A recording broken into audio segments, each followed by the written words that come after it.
What's going on everybody, and welcome back to the Whiskey Cove. On today's episode we review Bernheim Wheat Whiskey A223 barrel proof. Run the video.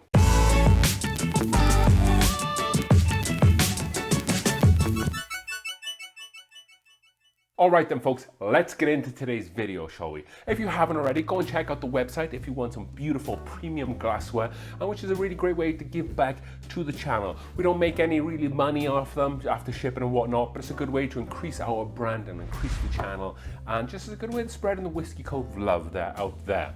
So for today we are reviewing Heaven Hill's one of their newest releases, and that is going to be the Bernheim Barrel Proof A223. So this is going to be their first release of this series, and it sounds like they're going to be releasing 2 a year. So the Larceny and Elijah Craig do 3 releases a year, but from what I was able to find out, that the Bernheim are only going to be doing 2 releases a year, which is pretty cool. I might actually keep up with those releases depending on how well this whiskey goes. Yes, Bernheim, it used to be its own distillery, but now it's owned by Heaven Hill, and then they produce the whiskey at their Bernheim location. So this is a wheat whiskey, and much like the other Bernheim, so there has to be at least like a 51% wheat in the mash bill. So sometimes you'll find like bourbons, they'll have wheat in their mash bill as well, but to be a wheat whiskey, it needs to have at least 51% wheat, which this does here. So just looking at the bottle, we see it looks very similar to the Bernheim, just the regular Bernheim ones there. It didn't have a wax top, which if I remember correctly, I think the Bernheim's does have a wax top, the regular ones. However, this was just like a just plastic peel-off top here. Cork, nice real cork there as well. Nothing special about it. Like I said, the bottle just looks the same, but it has this like barrel-proof sticker on here that says A223. And like I said, it needs to have at least 51% wheat, and of course this is 51% wheat, 37% corn, and 12% malted barley. Barrel proof is coming in at 59.4% barrel proof. So when we did the review on this one, not the barrel proof, the original one, we were picking up like a cereal we did know, which is expected. And I was interested, I think I talked about that a little bit, to see how that would come out at a barrel proof strength, to see if it would come out that way, or maybe we get a little bit more sweetness that kind of overrides that note. So let's see what this whiskey is about here today. We've already poured it in a glass here as well. So looking just at the whiskey in the glass, it does look pretty thick and pretty viscous. It does look very inviting there as well. Color-wise, it's a little bit lighter than most barrel strength whiskeys you'll drink. It definitely has more of like a golden copper hue to it there as well. But overall, looks pretty inviting just sitting in the glass there. Let's go in for a nose. This is Bernheim Barrel Proof A223.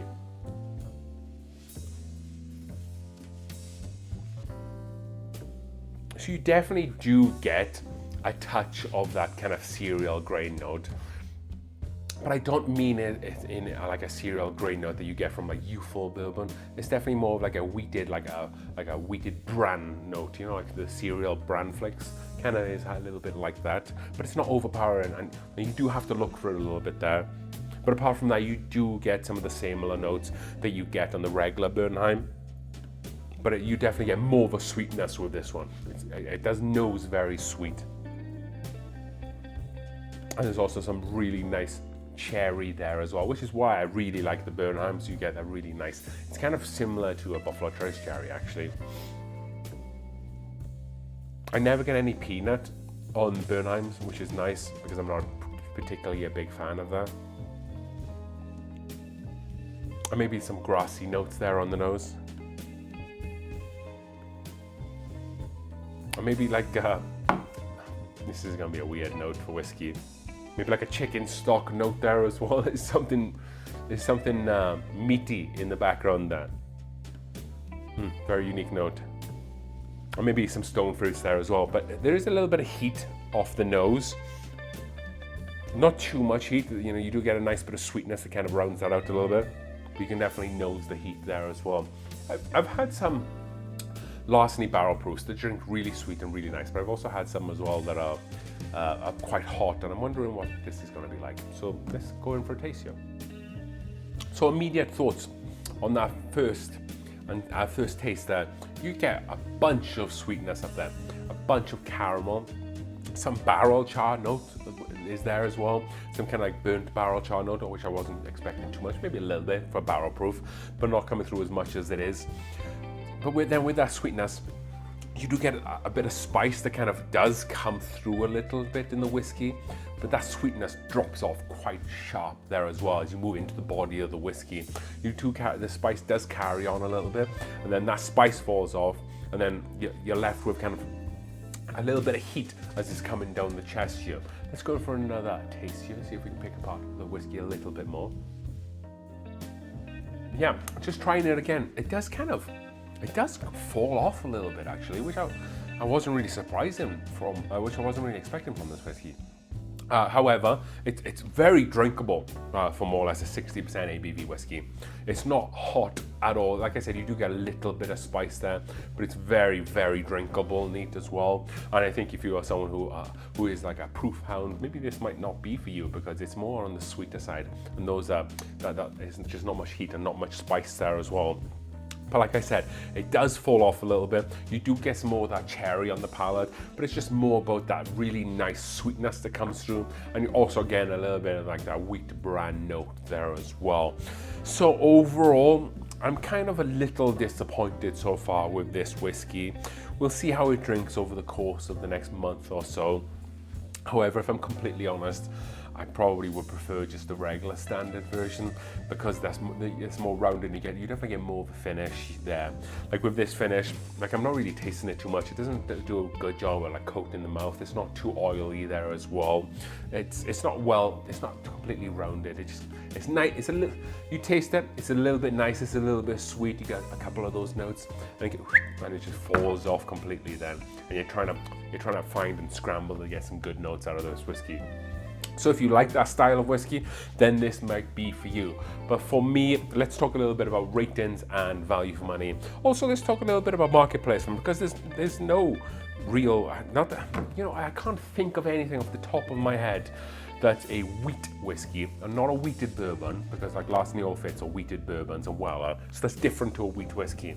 And when we're talking about like barrel strength wheat whiskeys, maybe Old Elk does some stuff up there. They do like the double wheat that might come in like barrel proof strength, so that's something to compare it to. I do get a lot of cherry and bubblegum from that one. I wouldn't say I'm getting similar notes. I'm definitely getting a cherry note, but not a bubblegum note there.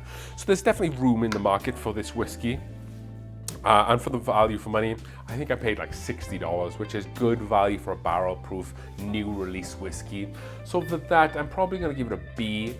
Just because, like I said, barrel-proof whiskey, barrel-proof wheat whiskey, which you're not really going to get many of those, and it's just new in the market as well. So, pretty good value for money. Rating out of 100 on the score. On this channel, we like to do a rating of 0 to 100 there.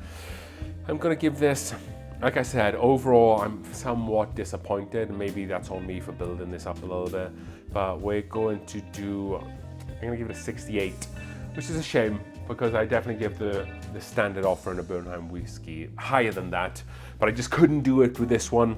It's just not as well balanced, and it's just not as interesting, I guess, as some of the other whiskeys that I've tasted that have wheat in their mash bill, or is it wheat whiskey like the Old Elk there as well. So hopefully you enjoyed this video at home. If you have any questions, shoot us over an email at TheWhiskeyCove as we drink through the world's whiskeys one glass at a time. Cheers.